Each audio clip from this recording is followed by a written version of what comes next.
പരിശുദ്ധ പരമദിവ്യകാരുണ്യത്തിന് എന്നേരവും ആരാധനയും സ്തുതിയും പുകഴ്ചയും ഉണ്ടായിരിക്കട്ടെ.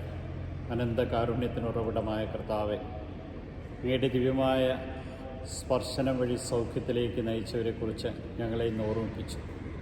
നിൻ്റെ സ്പർശനം നൽകി ഞങ്ങളെ ഓരോരുത്തരെയും ഇന്ന് നയിച്ചതിനെ ഓർത്ത് നന്ദി പറയും. രക്തസ്രാവക്കാരിയുടെ പൂർണ്ണമായ വിശ്വാസം നിൻ്റെ വസ്ത്രത്തിൽ തൊട്ടാൽ സൗഖ്യം പ്രാപിക്കുന്നതിനുള്ള അചഞ്ചലമായിട്ടുള്ള വിചാരവും ചിന്തകളും, അവളത് പ്രാവർത്തികമാക്കുമ്പോൾ നിൻ്റെ ശക്തി അവരിലേക്ക് പകർന്നു കൊടുത്തുകൊണ്ട് നീ അവളെ ശക്തിപ്പെടുത്തി അനുഗ്രഹിച്ചു. ജെറൂസിൻ്റെ കൊച്ചുമകളെ മരണത്തിൽ നിന്ന് ജീവനിലേക്ക് അങ്ങ് കൈപിടിച്ചുയർത്തി. കാരുണ്യവാനായ കർത്താവെ, രോഗികളായി കഴിയുന്ന എല്ലാവരെയും ഇന്ന് നിൻ്റെ തിരുമുമ്പിൽ കൊണ്ടുവരാൻ തന്ന കൃപയോർത്ത് നന്ദി പറയും. മരണസംസ്കാരത്തെ പുൽകുന്ന ഞങ്ങളുടെ കുഞ്ഞുമക്കളെ നിൻ്റെ കരങ്ങളിലേക്ക് സമർപ്പിക്കും. ലഹരിക്കടിമപ്പെട്ടവരെയും മാതാപിതാക്കൾ നകന്നു കഴിയുന്നവരെയും മാതാപിതാക്കൾക്ക് ബാധ്യതയായി മാറുന്ന മക്കളെയും മാതാപിതാക്കൾ ശരിയല്ലാത്തതുകൊണ്ട് വഴിതെറ്റിപ്പോയ ഞങ്ങളുടെ മക്കളെയും എല്ലാം നിൻ്റെ തിരുമുമ്പിൽ സമർപ്പിക്കും.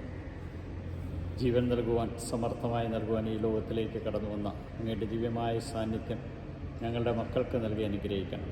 നിൻ്റെ സാന്നിധ്യവും സാമീപ്യവും അവരെ അനുഭവിച്ചറിഞ്ഞുകൊണ്ട് നിന്നെ മഹത്വപ്പെടുത്തുവാൻ തക്കവിധം കൃപ നൽകി അനുഗ്രഹിക്കണം.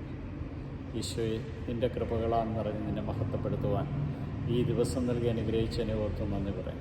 നിൻ്റെ സ്നേഹവും നിൻ്റെ കരുതലും നിൻ്റെ സാന്നിധ്യവും സാമീപ്യവും ഞങ്ങൾ ഓരോരുത്തരും അനുഭവിച്ചറിഞ്ഞുകൊണ്ട് നിന്നെ മഹത്വപ്പെടുത്തുവാൻ തക്കവിധം ഞങ്ങളെ ഓരോരുത്തരെ അനുഗ്രഹിക്കണം. കാരുണ്യവാനായ കർത്താവേ, ഇതായി ദിവസത്തിൻ്റെ സമാപനത്തിൽ ഞങ്ങൾ അങ്ങയെ സ്തുതിച്ച് ആരാധിച്ച് മഹത്വപ്പെടുത്തി അങ്ങേക്ക് നന്ദി പറഞ്ഞുകൊണ്ട് ഈ ദിവസത്തെ സമർപ്പിക്കും.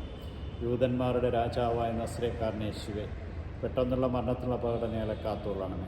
പ്രഭാതത്തിൽ എഴുന്നേറ്റ് അങ്ങ് മഹത്വപ്പെടുത്തുവാൻ തക്കവിധമുള്ള വിശ്വാസവും സുഖനിദ്രയും ഞങ്ങൾക്ക് നൽകി അനുഗ്രഹിക്കുകയും പ്രഭാതത്തിൽ എഴുന്നേറ്റ് അങ്ങ് മഹത്വപ്പെടുത്തുവാൻ ഞങ്ങളെ അനുഗ്രഹിക്കുകയും ചെയ്യണം. Hallelujah, hallelujah. കർത്താവേ, സ്തുതി, ആരാധന, മഹത്വം നിനക്ക് മാത്രം. ഈശോയെ നന്ദി, ഈശോയെ സ്തുതി, ഈശോ ആരാധന.